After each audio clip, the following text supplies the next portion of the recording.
Olá, meus amigos e amigas.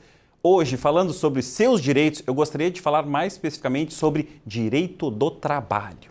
Responsabilidade da empresa na fase pré-contratual pela frustração na contratação de um empregado. A responsabilidade da empregadora ainda na fase pré-contratual surge naquelas hipóteses em que ocorre a recusa na contratação do candidato de forma injustificada quando houver convocação para a realização de um processo seletivo para determinada vaga de trabalho disponível. Devido à quebra do princípio da boa-fé e da lealdade entre os contratantes, conforme a base disso, nós temos o artigo 422 do Código Civil. Entretanto, é necessário deixar claro aos ouvintes que a configuração do abuso de direito nestes casos somente é verificada quando já ultrapassada a fase de seleção do candidato. Por exemplo, quando o entrevistador solicita ao candidato a realização de exames médicos adicionais, a abertura de uma conta bancária para recebimento de salário, entre outras diligências que levam o entrevistado a entender que será contratado, surge assim a expectativa da garantia da vaga de emprego. Também é importante esclarecer que a empresa não tem obrigação legal de contratar os candidatos à vaga disponível, pois o empregador tem a prerrogativa de planejar, organizar e dirigir o seu negócio, conhecido no direito do trabalho como o poder empregatício em suas diversas dimensões.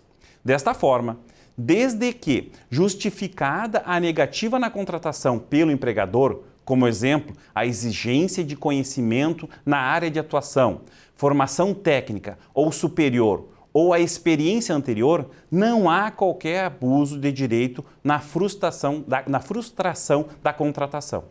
Da indenização.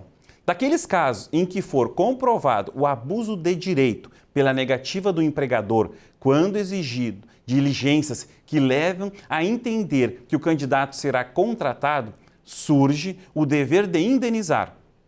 Tal indenização repercute na esfera material do candidato, sendo que neste momento, avançado no processo seletivo, já havia se constatado a expectativa de, ao menos, a contratação em período de experiência, sendo cabível a indenização deste período. Além, é claro, da indenização na esfera moral do candidato, uma vez que acaba sendo surpreendido com a negativa, causando sentimentos na sua vida profissional, como o medo, o receio de não alcançar um lugar no mercado de trabalho, além da insegurança e a angústia pelo resultado da frustração negativa. Isto é a base do artigo 5º, inciso 5º e 10º da Constituição Federal. Como a Justiça do Trabalho tem decidido nesses casos? Atualmente, a Justiça do Trabalho Gaúcha, o nosso TRT4, reconhece o direito à reparação material e moral, somente quando houver elementos, provas suficientes que indique, sem dúvida, ter ocorrido a formação de um pré-contrato entre os litigantes, pois nessa fase pré-contratual é necessário o respeito à boa-fé, como os exemplos já mencionados anteriormente.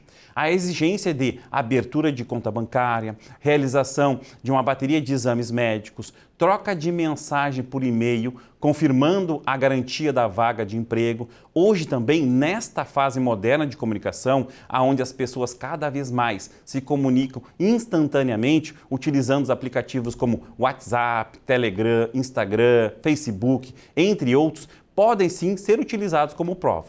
Assim, receber uma informação profissional, qualificada, pode evitar que o empregador venha a sofrer uma ação trabalhista no qual tenha que arcar com o pagamento de valores muito maiores do que aqueles que ele pagaria caso tivesse agido corretamente desde o início. Então, a dica é: procure um profissional, procure um advogado. Essa é a dica de hoje.